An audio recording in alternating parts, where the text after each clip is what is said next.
எல்லாருக்கும் வணக்கம் நண்பா. எல்லாரும் எப்படி இருக்கிறீங்க? நல்லா இருக்குங்க. அதாவது வந்து எனக்கு ஒரு வித்தியாசமான ஒரு பதிவு வந்து உங்களுக்கு பகிரலாம் அப்படின்னு இருக்கேன். இலங்கையை பொறுத்த வரைக்குமாக இருந்தாலும் சரி, இந்தியாவை பொறுத்த வரைக்குமாக இருந்தாலும் சரி, வெப்பனில் பார்த்தீங்க அப்படின்னு சொன்னால் பாருங்கள் இப்போ எப்படி இருக்குதுன்னு பாருங்கள்.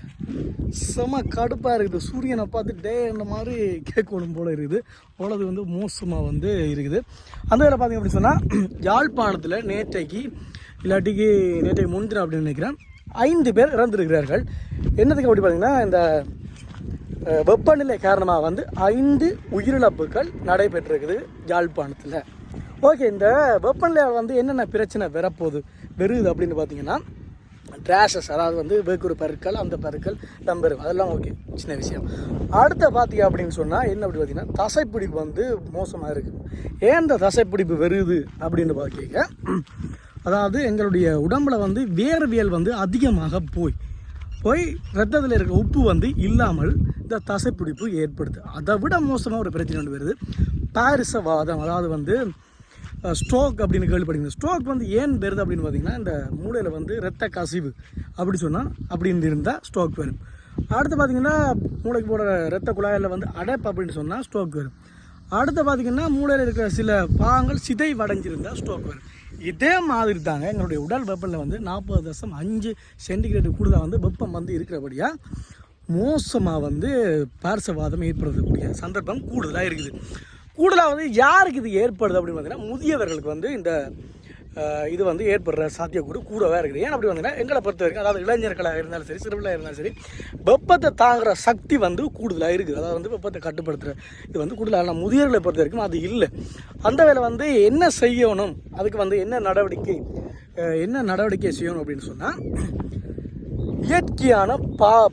இயற்கையான பானங்களை கொடுங்க முதியவர்களுக்கு. அடிக்கடி வந்து குளிப்பாட்டுங்க, அதாவது குளிர்ந்த நீரில் குளிப்பாட்டுங்க.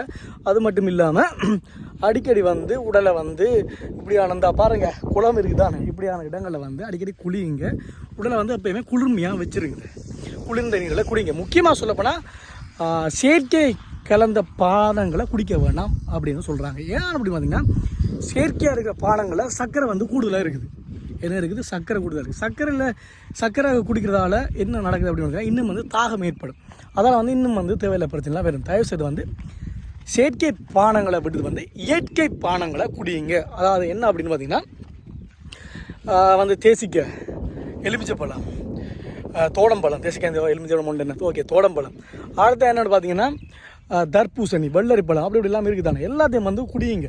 3-4 லிட்டர் ஒரு நாளே குடிங்க அப்படின்னு சொன்னால் தான் உடம்புக்கு நல்லா, எல்லாத்துக்கும் நல்லா. ஓகே, இந்த வெப்பநிலை பார்த்தீங்க அப்படின்னு சொன்னால் இன்னும் ஒரு 8-10 வருடத்துக்கு கூடிக்கொண்டே போகுது அப்படின்னு சொல்கிறாங்க. தெரியுமா?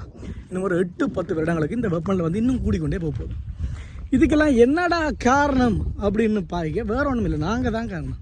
வேறு ஒரு காரணம் இல்லை, நாங்கள் மட்டும்தான் காரணம். ஏன் அப்படி பார்த்தீங்கன்னா இந்த வெப்பநிலையை கூட்டுறதுக்கு முதலாவது மிகப்பெரிய பிரச்சனை இருக்குது பொலித்தீன் பாவனை, அடுத்த பிளாஸ்டிக் பாவனை. அடுத்தது பாருங்கள், எங்களுக்கு கடவுள் தந்த ஒரு மிகப்பெரிய வரமாக இருக்கிற நிழலுக்கெல்லாம் வரமாக இருக்கிற மரங்களை எல்லாம் நம்ம வந்து தாறுமாறாக வெட்டுறோம்.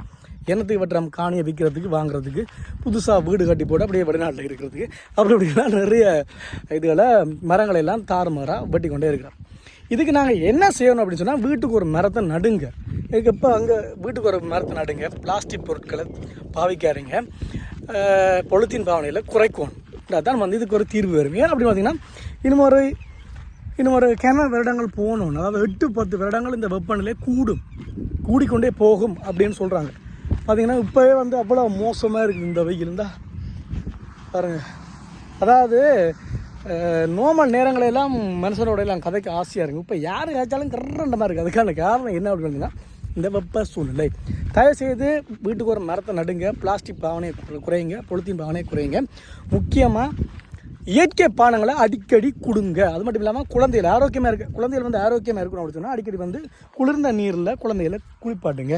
என்ன சொல்ல முடியும்? இந்த பூமியை பார்த்தீங்க அப்படின்னு சொன்னால் உண்மையிலேயே கடவுள் வந்து உண்மையிலேயே எங்களுக்கு வந்து அழகாக தந்துருக்கிற இந்த பூமியை நாங்கள் என்ன செய்திருக்கிறோம், எங்களுடைய சுயநலத்துக்காக வந்து இந்த பூமியை எங்களோட பாட்டுக்கு வந்து ஆட்டி படைச்சி கொண்டே இருக்கோம்.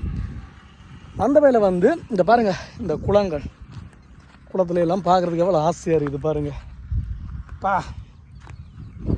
ஸோ அந்த வேலை வந்து எல்லோரும் வந்து இந்த வெப்பத்தை வந்து கட்டுப்படுத்தணும் அப்படின்னு சொன்னால் எல்லோரும் வந்து வீட்டுக்கு ஆளுக்கு ஒரு மரத்தை நடுங்க. முடிந்த அளவு குளிர்ந்த பானங்களை குடிங்க. ஏன் அப்படின்னு சொன்னீங்கன்னா முக்கியமாக வயோதிபர்களை முக்கியமாக கவனிங்க.